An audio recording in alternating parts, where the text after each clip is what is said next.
શ્રી કૃષ્ણ અને સીતારામ બધાને।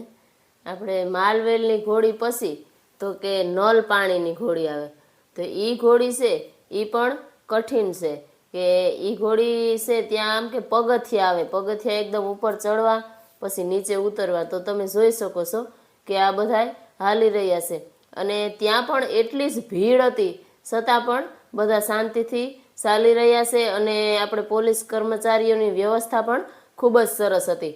અને ત્યાંનો નજારો તમે જોઈ લો, હું બતાવું છું કે એટલો સરસ નજારો છે કે એ તો આપણે ત્યાં ગયા હોય ને એને જ ખબર હોય કે આ નજારો એમ કે કુદરતી કેવો છે। અને એ પછી આપણે આગળ જતાં શ્રવણની કાવડ આવે છે, તો શ્રવણની કાવડ છે ત્યાં દર્શન કર્યા અને ત્યાંથી આપણે આગળ બોરદેવી જવા નીકળી ગયા। અને આપણે આગળના વિડીયામાં બોરદેવીના દર્શન પણ કરાવશું।